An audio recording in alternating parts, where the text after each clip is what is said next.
The Interstellar Survival Academy's final examination was notorious throughout the galaxy. The scorched trials on planet Zirion 7 had claimed more promising careers than actual deaths, though the distinction was often academic. The desert world's triple sun system created temperature swings that could flash freeze metal at night and melt titanium by noon, while sandstorms that lasted for days could strip flesh from bone. Professor Velkath, whose own species had evolved in similar harsh conditions, watched the latest batch of candidates through the monitoring station's reinforced windows. 23 of the galaxy's most elite survival specialists had entered the trial zone 12 hours ago. 22 had already activated their emergency beacons.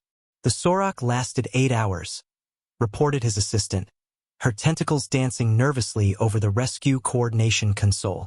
The Gorvani made it to 11 before the sandstorm hit. Even the crystalline collective candidate shattered under thermal stress. Velkath's scaled brow furrowed as he studied the tracking display. One signal remained active, moving steadily through the heart of the worst storm in decades. What about the human? Still active, sir. No distress beacon. According to her bio readings, the assistant paused, double-checking the data. She appears to be asleep. Asleep.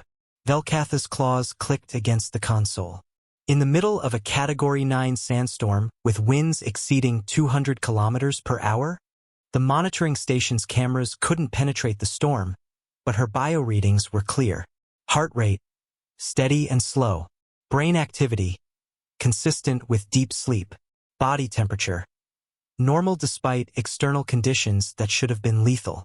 When the storm finally cleared 18 hours later, the rescue teams found the other candidates in various states of dehydration, hypothermia, and sand-induced madness. They were experienced survivors from harsh worlds, trained by the best academies in the galaxy, and the desert had broken them all within the first day. They found Captain Lisa Rodriguez 40 kilometers deeper into the wasteland than anyone had expected possible, sitting comfortably beside a massive Zirion cactus that towered nearly 50 feet above the desert floor. She was brewing what appeared to be coffee over a small fire and humming softly to herself. "Morning," she called cheerfully as the rescue shuttles landed. "Perfect timing.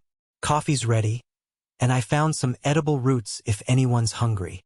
The rescue team leader, a veteran Kefri explorer, stared at her in bewilderment. "Captain Rodriguez, how did you survive the sandstorm? Our instruments show you were directly in its path for over 14 hours.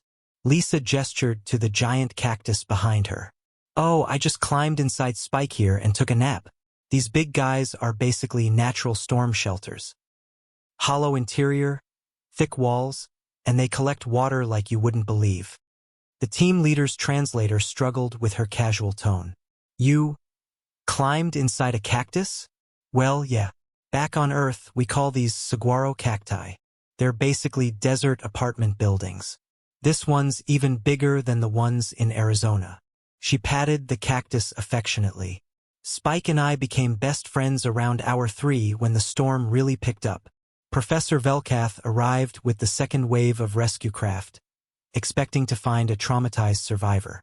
Instead, he found Lisa teaching a group of fascinated xenobotanists about desert survival techniques that predated interstellar travel. "The secret isn't fighting the environment," she explained, demonstrating how to tap the cactus for water without damaging the plant. "It's understanding it. Humans spent thousands of years figuring out how to live in places that wanted to kill us. We learned to work with what was there instead of against it." She pointed to the other candidates being loaded onto medical shuttles. "They brought all this advanced tech to defeat the desert. I just asked it for a place to sleep." Professor Velkath later wrote in his report, "The human didn't pass our survival test." She redefined what survival means. The Academy subsequently redesigned their entire curriculum around what they called the Rodriguez Protocols, the apparently revolutionary concept of cooperating with hostile environments instead of conquering them. Lisa was offered the position of chief survival instructor. She accepted on the condition that she could bring Spike with her.